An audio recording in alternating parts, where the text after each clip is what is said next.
ಕಾವೇರಿಗಾಗಿ August 13ರಂದು ಕರೆ ನೀಡಿದ್ದ ಕರ್ನಾಟಕ ಬಂದ್ಗೆ ಬ್ರೇಕ್. ರಾಜ್ಯದಲ್ಲಿ ಮಳೆ ಸ್ಥಿತಿ ಇರೋದ್ರಿಂದ ಬಂದ್ ಮಾಡೋ ಅವಶ್ಯಕತೆ ಇಲ್ಲ. ಬಂದ್ಗೆ ಕರೆ ನೀಡಿದ್ದ ಕನ್ನಡ ಪರ ಹೋರಾಟಗಾರ ಪ್ರವೀಣ್ ಶೆಟ್ಟಿ ಹೇಳಿಕೆ ಕೊಟ್ಟಿದ್ದಾರೆ. ಆಗಸ್ಟ್ 13ರ ಕರ್ನಾಟಕ ಬಂದ್ಗೆ ಬೆಂಬಲ ಇಲ್ಲ ಅಂತ ಕರವೇ ಶಿವರಾಮೇಗೌಡ ಹೇಳಿಕೆ ಕೊಟ್ಟಿದ್ದಾರೆ. ಕರ್ನಾಟಕ ಬಂದ್ ಮಾಡೋ ಘೋಷಣೆ ಮಾಡಿದಾಗ ಬೇರೆ ಪರಿಸ್ಥಿತಿ ಇತ್ತು. ಕರ್ನಾಟಕ ಬಂದ್ ನಿರ್ಧಾರದಿಂದ ಹಿಂದೆ ಸರಿದಿದ್ದೀವಿ ಅಂತ ಶಿವರಾಮೇಗೌಡ ಹೇಳಿಕೆ ಕೊಟ್ಟಿದ್ದಾರೆ.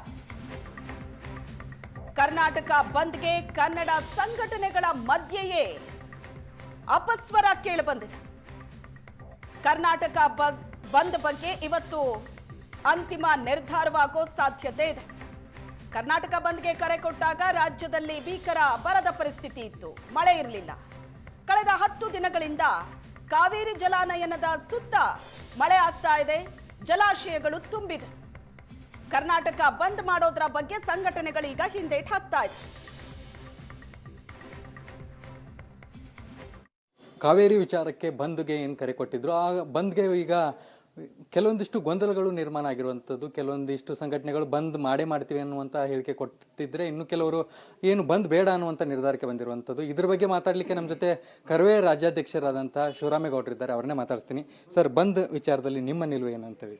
ಸರ್, ವಾಸ್ತವ ಸ್ಥಿತಿಯನ್ನು ಅರಿತುಕೊಂಡು ನಾವು ಇದನ್ನು ಪ್ರತಿಷ್ಠೆಯಾಗಿ ತಗೊಳ್ಳಲ್ಲ, ಆತ್ಮಗೌರವವಾಗಿ ತೊಗೊತೀವಿ. ಈಗ ಬಂದ್ ಮಾಡುವಂಥ ಸ್ಥಿತಿ ರಾಜ್ಯ ಇಲ್ಲ. ಯಾಕಂದರೆ ನಮಗೆ ಸಾಕಷ್ಟು ಮಳೆ ಆಗಿದೆ. ತಮಿಳುನಾಡಿಗೂ ನ್ಯಾಯಾಂಗದ ಪರವಾಗಿ ಸಾಕಷ್ಟು ನೀರು ಹರಿದೋಗಿದೆ. ಪ್ರಕೃತಿನೇ ಆ ಒಂದು ಅವಕಾಶ ಮಾಡಿಕೊಟ್ಟಿದೆ. ಮತ್ತು ರೈತರ ನಾಲೆಗಳಿಗೆ ನೀರನ್ನು ತುಂಬಿಸಿದ್ದಾರೆ.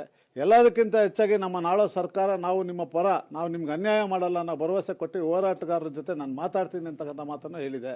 ಇವೆಲ್ಲದರ ನಡುವೆ ಇವತ್ತು ಬಂದ್ ಮಾಡುವಂಥ ಸ್ಥಿತಿಯಲ್ಲಿ ಜನ ವಾಸ್ತವವನ್ನು ಅರಿತುಕೊಂಡು ಈ ಬಂದ್ ಬೇಡ ಅಂತಕ್ಕಂಥ ತೀರ್ಮಾನವನ್ನು ಒಕ್ಕೂಟದ ಬಹಳಷ್ಟು ಸಂಘಟನೆಯವರು ಈ ಅಭಿಪ್ರಾಯನ ವ್ಯಕ್ತಪಡಿಸಿರೋದ್ರಿಂದ ನಾವು ಸಹ ಬಂದು ಸೂಕ್ತ ಅಲ್ಲ ಅಂತೇಳಿ ಈ ಬಂದಿಂದ ನಾವು ವಾಪಸ್ ಬಂದಿದ್ದೀವಿ ಅಂತಕ್ಕಂಥ ಹೇಳಿದ್ವಿ. ಈಗ ಬಂದ್ ಘೋಷಣೆ ಮಾಡುವಾಗ ನೀವೆಲ್ಲರೂ ಸೇರಿ ಒಂದು ಕನ್ನಡ ಪರ ಒಕ್ಕೂಟಗಳೆಲ್ಲ ಒಂದು ಸಭೆ ಮಾಡಿದ್ರಿ.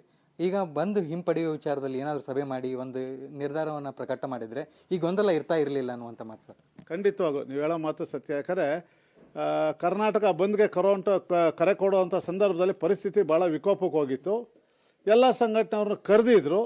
ಅದಾದಮೇಲೆ ಸಮಸ್ಯೆಗಳು ಬಗೆಹರಿತಿದ್ದಂಗೆ ಎಲ್ಲರನ್ನ ಕರೆದು ಏನು ತೀರ್ಮಾನ ಅಂತ ಕೈಗೊಳ್ಳಬೇಕು ಅಂತಕ್ಕಂಥ ವಿಷಯದಲ್ಲಿ ಯಾರೂ ಆ ಪ್ರಯತ್ನವನ್ನು ಮಾಡಲಿಲ್ಲ. ನಾವು ಸಭೆ ಕರೀತಾರೆ, ನಮ್ಮ ಅಭಿಪ್ರಾಯ ಮಂಡಿಸೋಣ, ತಿಳಿಸೋಣ ಅಂತಿದ್ವಿ. ಆ ತಿಳಿಸೋದಕ್ಕೆ ಅವಕಾಶ ಅವರೇ ಕೊಡಲಿಲ್ಲ. ಅವಾಗ ನಾವು ವೈಯಕ್ತಿಕ ನಿರ್ಧಾರ ತೊಗೋಬೇಕಾಗತ್ತೆ.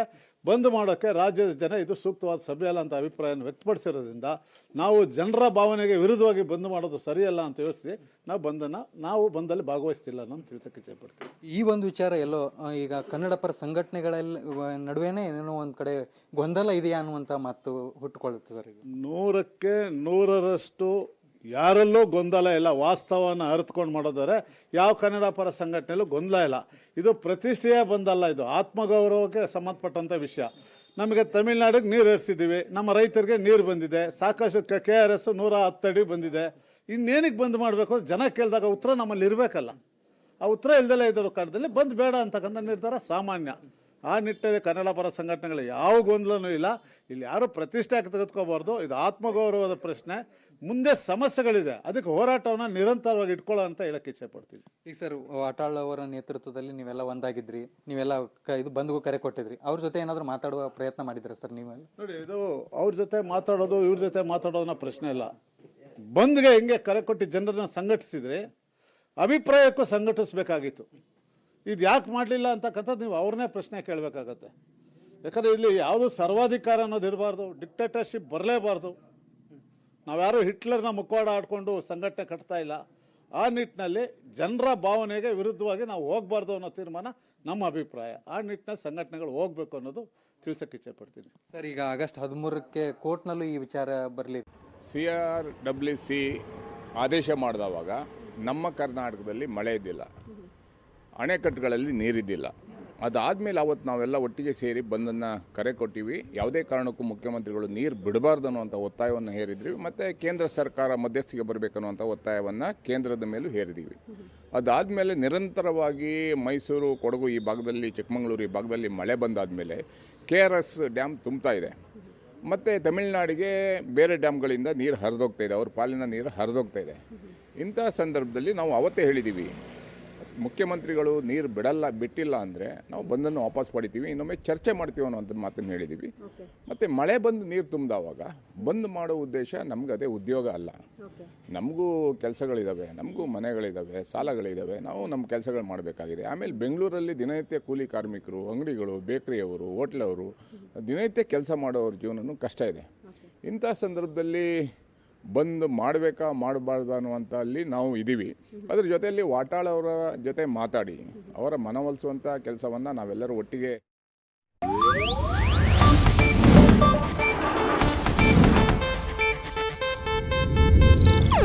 ಇದು ಏಷ್ಯಾನೆಟ್ ನ್ಯೂಸ್ ನೆಟ್ವರ್ಕ್ ಪ್ರಸ್ತುತಿ.